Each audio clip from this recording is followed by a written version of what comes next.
Friends, આ છે આજની આપણી રેસીપી મેથી kofta in palak gravy. Hello friends, આજે આપણે બનાવીએ મેથી કોફતા ઇન પાલક ગ્રેવી. એના માટે મેં શું કર્યું છે, 1 બિગ અને 1 સ્મોલ પટેટોને બોઇલ કરીને સ્મેશ કરી કાઢ્યા છે. બીજી સામગ્રી શું જોશે? મેથીની ભાજી. તો આપણે આમાં મેથીની ભાજી નાખીએ. મેં સમજો ને 2 ટેબલસ્પૂન જેટલી મેથીની ભાજી નાખી છે. કોર્નફ્લોર 1 ટેબલસ્પૂન ભરીને કોર્નફ્લોર,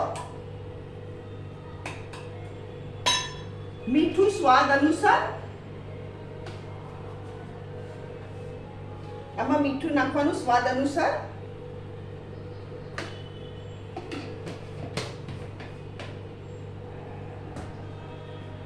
હળદર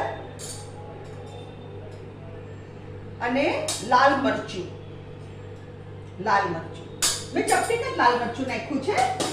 હવે આને બધું આપણે મિક્સ કરી દઈએ. બધું મિક્સ થઈ ગયા પછી આપણે એના બોલ્સ વાળવાના. અને અહીંયા મેં તેલ ગરમ કરવા મૂક્યું છે. હવે આપણે બોલ્સ વાળવાના ચાલુ કરીએ. અને સ્મોલ બોલ્સ વાળવાના એટલે સરસ લાગે દેખાવમાં, બહુ ફાઇન લાગે.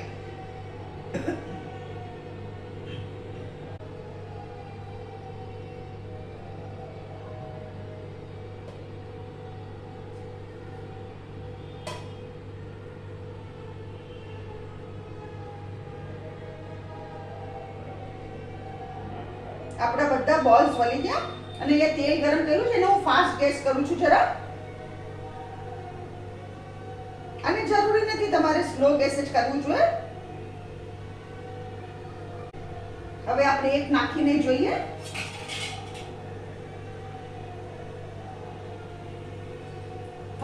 થઈ ગયું છે તેલ ગરમ. આવી રીતે આપણે બધા ફ્રાય કરી કાઢવાના.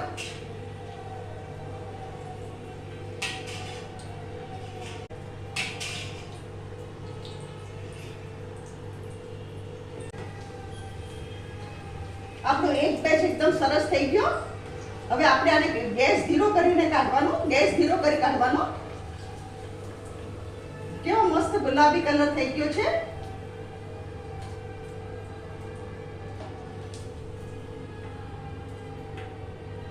હવે આમાં આપણે બીજો બેચ નાખીએ.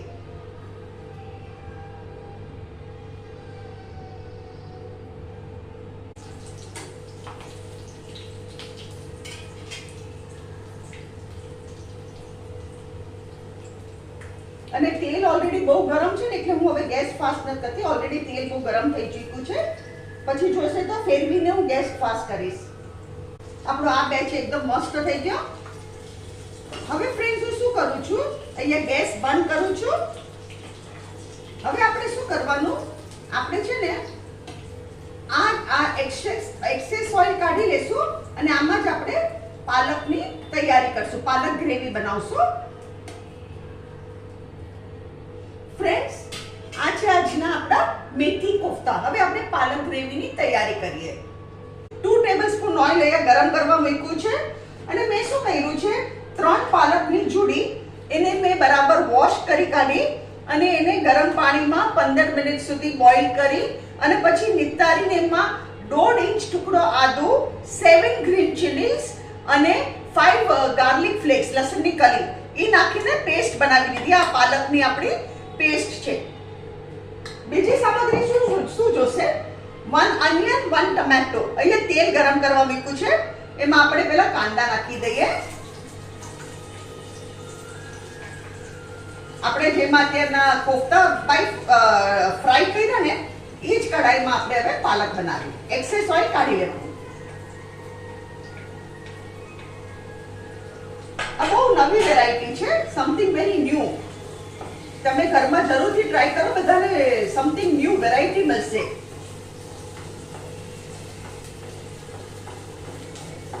આપણા કાંદા ટ્રાન્સપેરન્ટ થાય એટલે આપણે એમાં ટમેટો નાખી દઈએ.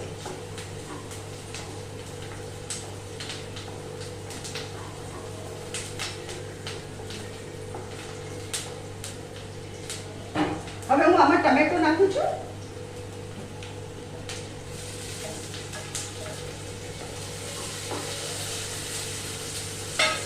હવે હું શું કરું છું, સોલ્ટ નાખું છું.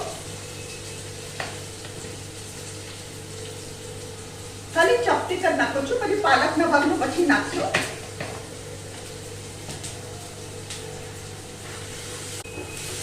આપણે ટમેટો પલ્પી થઈ ગયા. હવે હું અહીંયા ગેસ ધીરો કરું છું અને હવે આપણે આમાં મસાલો કરીએ. હું તમને મસાલો કહું. ધાણા જીરું આ મારી નાની ચમચી ભરીને, હળદર આ નાની ચમચી, લાલ મરચું મેં લીલા મરચા સરખા નાખ્યા છે એટલે હું લાલ મરચું થોડુંક નાખું છું, કારણ કે લીલા મરચા મેં ડાર્ક ગ્રીન ચીલીઝ વાપર્યા છે, અને 1 ટીસ્પૂન ગરમ મસાલો. હવે આને આપણે બરાબર મિક્સ કરી દઈએ. આપણી મસ્ત પેસ્ટ થઈ ગઈ છે. હવે એમાં શું કરવું, હવે આપણે પાલક નાખી દેવાની, અને પાલકના ભાગનું મીઠું એ બાકી છે.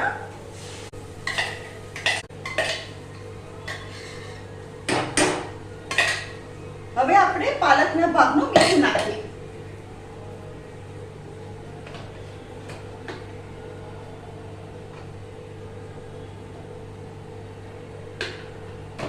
સ્વાદ અનુસાર મીઠું. અને હું ઓલવેઝ છે ને ફ્રેશ ક્રીમ નાખું છું પાલકમાં. એનાથી છે ને બહુ રીચ બને છે, પાલક એકદમ રીચ બને છે, એટલે ફ્રેશ ક્રીમ નાખ્યું મેં.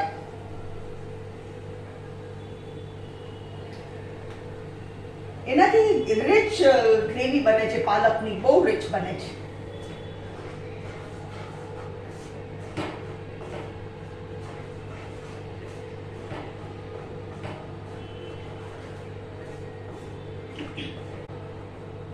Yes, a palak is ready, all ready.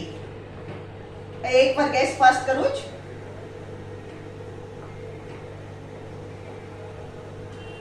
હવે ગેસ બંધ કરું છું. ફ્રેન્ડ્સ, હવે આપણે શું કરવાનું, સર્વિંગ પ્લેટ પર આપણે 2 કોફતા મૂકવાના. 3 મૂકીએ આપણે, કારણ કે સ્મોલ છે એટલે હું 3 મૂકું છું. 3 કોફતાસ. એના પર આપણે પાલક ગ્રેવી નાખીએ. અને એના ઉપર હું શું કરીશ, આ પનીર બનાવ્યું છે ઘરમાં, એની રેસીપી મેં મારી ચેનલ પર શેર કરી છે. આના પર પનીર ભભરાવાનું બહુ મસ્ત લાગે, શો બી સારું આવે અને ટેસ્ટ બી સરસ લાગે. It test યમ્સ. ફ્રેન્ડ્સ, આ છે આજની આપણી રેસીપી, મેથી કોફતા ઇન પાલક ગ્રેવી. મેથી કોફતા ઇન પાલક ગ્રેવી. અગર તમને મારી રેસીપી પસંદ આવે તો કમેન્ટમાં જરૂરથી લખો. અને આ એકદમ ન્યૂ વેરાયટી છે, તમે it is a must try recipe. It is something very different. અને મારી ચેનલને જરૂરથી સબસ્ક્રાઇબ કરો.